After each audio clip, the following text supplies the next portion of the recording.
and this is the last on SummerSlam we'll talk about. Cody Rhodes defeats John Cena with the Crossroads. When the entrances start on Netflix, there was 58 minutes left on the show.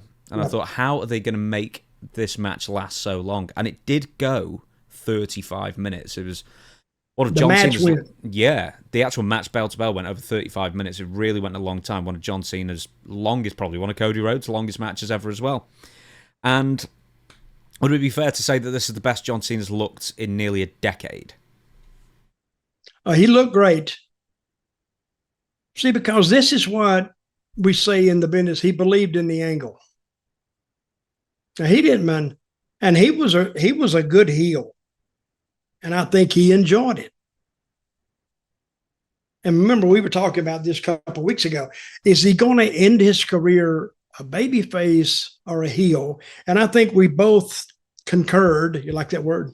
We both agreed that he'll end it as a babyface. Well, what do you think of this? What do you think of the SmackDown story that Cody and John Cena did this past Friday? Because I, for all the world, looked at that and thought, well, John Cena's obviously suckering Cody in, and there's going to be either a double switch or Cena's going to screw Cody again. No, it just turns out it was just a straight babyface turn, which is almost the. I mean, did you think that was going to happen? That didn't surprise me. But I was still, and that's why we watch wrestling. Because I didn't know what was going to happen. You didn't know what's going to happen. The fans didn't know what's going to happen. Therefore, that's why we watch it. And I think somebody said it was one of the best John Cena performances, interview and all that included, that they can remember. And I will say that John really, I read a headline that says, Cena's interview impressed WWE officials. And I'm thinking, wait a minute. Why would he have to, wouldn't they already know what he can do? But he went, and this is what I try to keep. Well, I don't try to keep telling people. I do tell them this because John Cena didn't have the greatest of wrestling skills, correct? He only had 5-6 moves. Yeah, a lot of the greats only have 5-6 moves. But he had that ability to connect. He connected with that crowd. And you look at the great, great stars that this business has ever had, they had that ability to connect, to talk to a fan instead of a big, huge group of people. People believed on the way he talked to you that he was talking right to you. Like he was standing there and he was talking to you. And Cena has that. Dusty had that. Really, I think Cody has it. I think all the great guys, the talents that this business has ever had, they have the ability to connect to the individual fan. Now, in Cody's case, he appeals to a lot of kids. That's why his gimmick sales are way up there in the stratosphere. And Cena's too. I mean, they had great gimmick sales. I call them gimmicks, but great merchandise sales every year he was in the business. Cody's the same way. Dusty's the same way. When it finally came to a point to where you got in the corporate atmosphere of it, when WWE went national. But forget the skills. I mean, you can take the greatest worker in the world, and I'll use one, Ricochet. Ricochet in the main event, I don't care what you did to him. He couldn't draw a third of the house that they drew at SummerSlam. There's just something missing with him. Not with his work. He's flawless. He's the best. But he can't talk. And when you get somebody who can't talk, who cannot make you feel what they're feeling, even I don't care how good he is. And some people say, well, you can't really wrestle. Okay, we've had that. We've had that for years ago. I'll use a one that people might remember, Brad Armstrong. Mm-hmm. You remember him? Mm-hmm. Tremendous. But you put him in front of the camera and that light comes on, he go doom. He can't, he just cannot talk. But that Cena can, and all the great ones can. So that's their ability to get over. Going on to the match then, how did you receive the match? Because once again, people are saying one of the best performances of John Cena's career, definitely within, the last decade. And 35 minutes in, and especially compared to the WrestleMania 41 match, for whatever reason, that didn't seem to gel as well as this one. Well, I think they had it timed for that. This is not like the who was the guy that Gunther beat? What was his name? Punk. Goldberg. Oh, Goldberg, yeah. I'm trying to remember these names on my own now but Cena believed in it.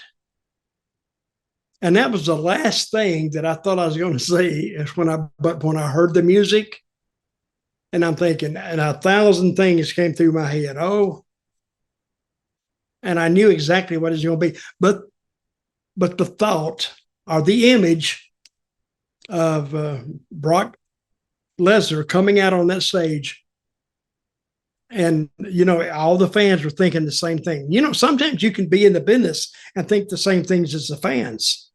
That was the first time I saw it, first time I even heard about it. But one thing that led me to believe that WWE does have a future, they took pains to not tip off that Brock Lesnar was going to be there.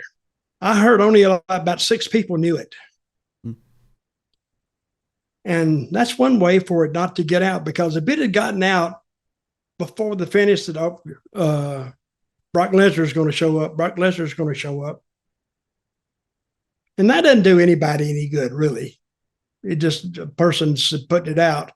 And he has 10 minutes of fame.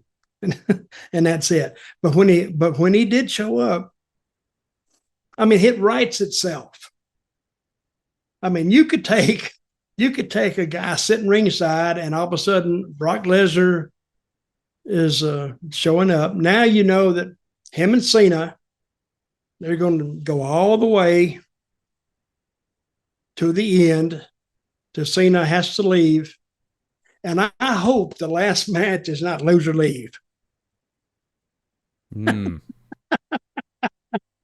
a bit obvious if it's in December. What if they had loser leave? Loser stays.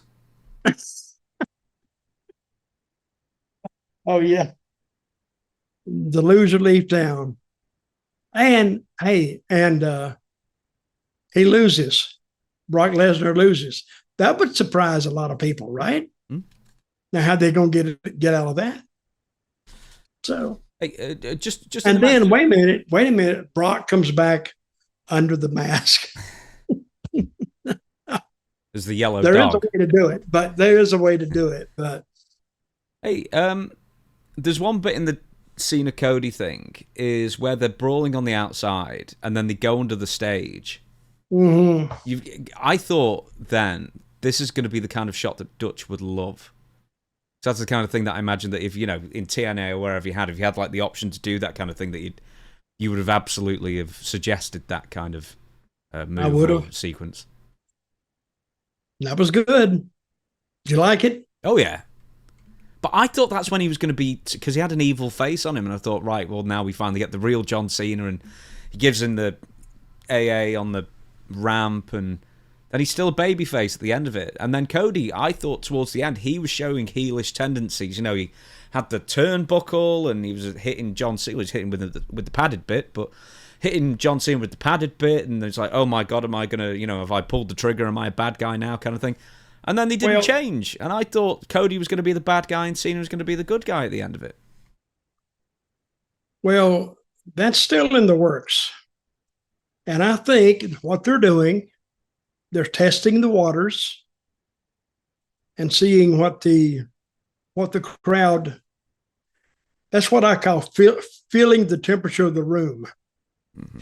So they felt it there, and I'm sure they're gonna trust Cody's